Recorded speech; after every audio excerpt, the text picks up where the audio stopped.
Ինչպես տեսակ, ՔՊԱ-ական ռեժիմը չունի ոչ մի սրբություն։ Հանուն աթոռի նրանք թիրախավորել են ամենակարևորը, թիրախավորել են հայ կնոջը, վիրավորել ու ծաղրել պատերազմի վետերաններին։ Այս ռեժիմը թիրախավորեց նաև ինձ, բայց իրենք այստեղ էլ սխալվեցին, չգնահատելով մեր իրական ներուժը ու պայքարող տեսակը։ Փորձեցին շանտաժի ենթարկել իմ մանկահասակ երեխայով և կրծքի կաթով, բայց հաշվի չառան իմ անցած ճանապարհը, իմ բարձր հեղինակությունը և իրական նպատակները, որոնք ես սթափ գիտակցում եմ։ Երկար տարիների ընթացքում ես նախաձեռնել եմ մի շարք երիտասարդական ծրագրեր, որոնք կերտել են իրական առաջնորդների։ Ես երազում եմ, որպեսզի հայ երիտասարդներից ոչ մեկ չկապի իր ապագան արտերկրի հետ։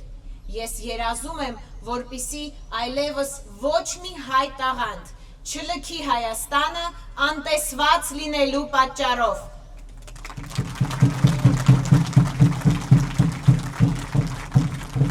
Երկար տարիների ընթացքում ես նախաձեռնել եմ նաև մի շարք հայրենասիրական ծրագրեր։ 10 տարուց ավելի օգնել եմ պետության կողմից մոռացվածության մատնված հայ վետերաններին։ Մտերմաբար օգնել եմ ցավոք այս պահին միակ հայ վետերան կնոջը։ Հայտնի ձայնագրության մեջ ես խոսում եմ վաստակավոր ուսուցչուհի, հայրենական մեծ պատերազմի վետերան, լեգենդար Ռոզալիա Աբգարյանի հետ, ցանկանալով իր ծննդյան կապակցությամբ իրեն հեռուստացույց նվիրել։ Ես բնավ չեմ արդարանում։ Անցած տարի հունիսի 17-ին լրացել է տիկին Ռոզալիայի 103-ամյակը։ Այդ օրը մենք բոլորս գիտենք, թե որտեղ եմ եղել ես։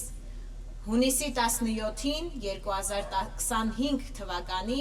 ապօրինի ձերբակալվեց Սամվել Կարապետյանը, և ես չկարողացա շնորհավորել տիկին Ռոզալիային իր ծննդյան կապակցությամբ։ Այնուհետև տիկին Ռոզալիան հիվանդացավ, 2 ոտքի ծանր վիրահատություն է տարել, և ես այդպես էլ չեմ կարողացել իրեն այցելել։ Այս տարվա կանանց մեկամսյակի շրջանակներում ես որոշեցի այցելել տիկին Ռոզալիային և նվիրել իրեն խոստացած հեռուստացույցը, բայց իմ իրավաբանները խորհուրդ չտվեցին ինձ դա անել,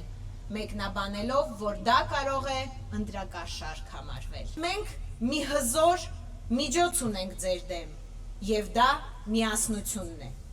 Եթե միասնական պայքարենք փոփոխությունների համար,